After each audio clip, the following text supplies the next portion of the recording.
বেশিরভাগ দেখা যায় ইটিং ডিসঅর্ডার যারা সোশ্যালি ইনফ্লুয়েন্সড বেশি হয় তাদের ক্ষেত্রে দেখা যায় বডি ওয়েট তো কমেই যায়, মানে খুব বেশিই কমে যায়, যেটা আপনার থাকা দরকার তার থেকে অনেকখানি কমে যায়। আমি কাউকে একটা দেখছি কার্বোহাইড্রেট সে বাদ দিয়ে খুব ভালো আছে, আমিও কার্বোহাইড্রেট বাদ দিয়ে দিলাম, এটা হচ্ছে ফল্টি ইটিং অ্যাকচুয়ালি। সুতরাং ইটিং ডিসঅর্ডার একটা মেন্টাল হেলথ জনিত সমস্যা, এটা একটা মেন্টাল ডিসঅর্ডার আমরা বলতে পারি।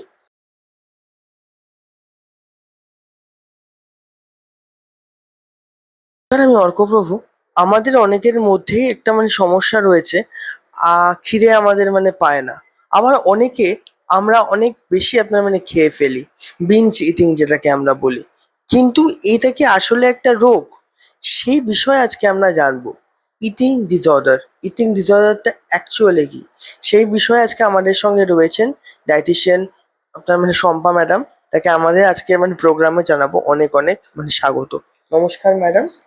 ম্যাডাম, প্রথমে আজকে আমরা জানবো ইটিং ডিসঅর্ডারটা অ্যাকচুয়ালি আপনার কি? ইটিং ডিসঅর্ডার বলতে আমরা যেটা বুঝি যে একটা অল্প সময়ের মধ্যে অনেকটা খেয়ে নেওয়া, যেটা আপনি বিঞ্জ ইটিং বলছেন। বিঞ্জ ইটিংটা একটা ধরনের ইটিং ডিসঅর্ডার। ইটিং ডিসঅর্ডার আরো অনেক ধরনের হয়, যেমন আপনি কারোর দ্বারা ইনফ্লুয়েন্সড হয়ে বা কোনোভাবে জেনেছেন যে আপনি মোটা, আপনার ধারণা হয়েছে যে আমাকে আমার মানে যতটা খাবার আমি খেতাম তার থেকে কমাতে হবে, কিন্তু কতটা কমাতে হবে, কিভাবে কমাতে হবে, সাইন্টিফিক্যালি আপনার বডি ওয়েট কত হওয়া উচিত, কতটা ক্যালোরি কনজিউম করা উচিত একদিনে, এগুলো আপনি জানেন না। তখন আপনি নিজে থেকে যদি কমাতে থাকেন এবং একটা প্রলংড টাইমের পরে দেখা যাবে যে আপনার শরীরের মেটাবলিজমটাই পুরোপুরি চেঞ্জ হয়ে যেতে পারে, বিভিন্ন সিমটমস আসতে পারে, এবং বডি ওয়েট তো কমেই যায়, মানে খুব বেশিই কমে যায়, যেটা আপনার থাকা দরকার তার থেকে অনেকখানি কমে যায়, কিন্তু পেশেন্ট নিজে সেটাতে অ্যাওয়্যার নয়। এটাকে অ্যানোরেক্সিয়া নার্ভাসা আমরা বলি। আবার একটা অল্প সময়ের মধ্যে অনেক কিছু খেয়ে ফেললাম, কিন্তু খেয়ে ফেলার পরে মনে হলো যে কেন খেলাম, এতটা বেশি না খেলেই হতো, তাহলে বমি করে বের করে দিই, বা কোনো ল্যাক্সেটিভ ইউজ করে বারবার স্টুলের মাধ্যমে সেটাকে বের করে দিই, যেটা মানে অ্যাকচুয়ালি এটা একটা ভুল ধারণা, সেভাবে তো আমরা ক্যালোরি কমাতে পারি না। তো এটাকে আমরা বলছি বুলিমিয়া নার্ভোসা। এরকম আবার কখনো কখনো একটা টাইমে খুব তাড়াহুড়ো করে কিছু খেয়ে নিলাম, খাবারটা শেষ হয়ে যাওয়ার আগে আমি শেষ করে ফেললাম, মানে অনেকটা পরিমাণ আমি যাতে কনজিউম করতে পারি, তারপরে ধীরে সুস্থে বসে যেরকম গবাদি পশুরা জাবর কাটে সেরকম ভাবে আমি আবার ঢেকুর তুলে খাবারটা আমার মুখের মধ্যে এনে আবার সেটাকে চিবিয়ে গিলে ফেলা, তাতে মনে হয় যে আমি যে খাবারটা খেয়েছি সেটা দিয়ে অনেকক্ষণ আমি চালাচ্ছি, আমি একবারে কনজিউম করলাম না ব্যাপারটা। এটাকে আমরা রুমিনেশন বলি। সিলেক্টিভ কিছু খাবার বাদ দিয়ে দেওয়া, এটাও এক ধরনের ইটিং ডিসঅর্ডার। তো এরকম বিভিন্ন ধরনের ইটিং ডিসঅর্ডার হয়। বেশিরভাগ দেখা যায় ইটিং ডিসঅর্ডার যারা সোশ্যালি ইনফ্লুয়েন্সড বেশি হয় তাদের ক্ষেত্রে দেখা যায়, যারা অলরেডি কোনো রকম মেন্টাল হেলথ জনিত কোনো সমস্যায় ভুগছেন তাদের ক্ষেত্রে খুব কমন এটা। টিনেজারদের ক্ষেত্রে এটা খুব কমন।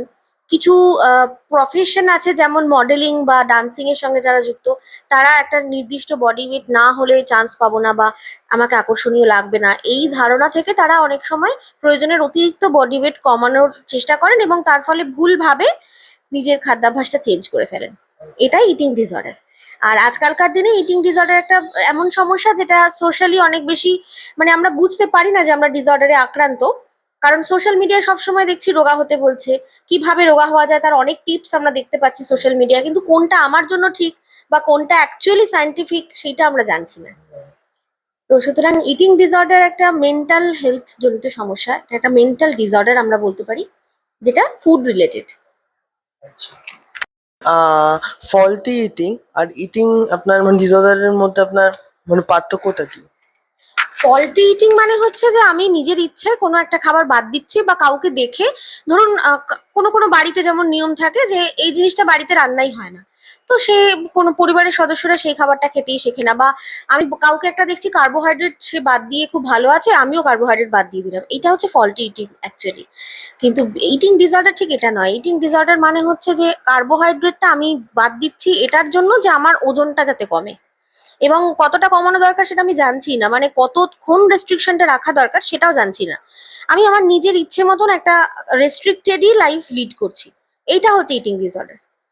আমার কিছু ফিজিক্যাল সমস্যা তো থাকছেই, সিমটমস তো থাকছেই, যেমন পিরিয়ডস বন্ধ হয়ে যাওয়া টিনেজ মেয়েদের ক্ষেত্রে, স্কিন একদম ফ্রেজাইল হয়ে যাওয়া, চুল পড়ে যাওয়া, স্কিনের নর্মাল গ্লো চলে যাওয়া, দিনের পর দিন রাতের পর রাত না ঘুমানো, ঘুম না আসা, তারপরে ডিহাইড্রেশন হয়ে যাওয়া, এগুলোও কিন্তু সিমটম ইটিং ডিসঅর্ডারের, যেটা ফল্টি ইটিং এ হয়তো অনেক সময় নাও দেখতে পাওয়া যেতে পারে।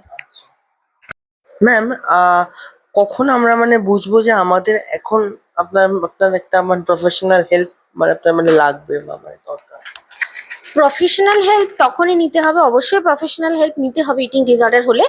কিন্তু অনেক ক্ষেত্রে দেখা যায় যে ইটিং ডিসঅর্ডার যে হয়েছে সেটা একটা বেশ দীর্ঘ সময় পর্যন্ত বোঝাই যায় না। বা এমনও হতে পারে যে একজন মানুষ অনেকগুলো ডিসঅর্ডারে একসঙ্গে ভুগছেন।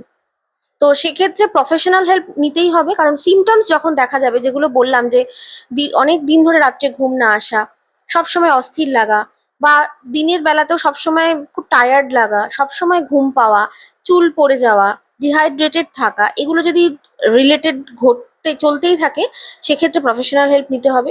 ডক্টরস তো নিশ্চয়ই ফিজিক্যাল যে প্রবলেমগুলো সেগুলো তো ওনারা রিজলভ করবেনই উইথ মেডিসিন, কিন্তু এছাড়াও সাইকোথেরাপি বা সাইকোলজিস্টদের পরামর্শ নিতে হতে পারে। আর একজন নিউট্রিশনিস্টের অবশ্যই দরকার, যিনি আপনাকে গাইড করতে পারবেন যে আপনার জন্য ঠিক কতখানি ক্যালোরি কনজিউম আপনার করা দরকার, কোন খাবারটা আপনার রেস্ট্রিক্ট করা উচিত এবং কেন।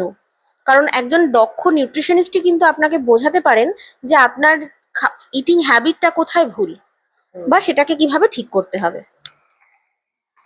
ম্যাম, টিপস কিছু যদি আপনি আমাদেরকে মানে দেন যে ইটিং মানে ডিসঅর্ডার থেকে আমরা কি করে আপনার মানে মানে ঠিক হবো?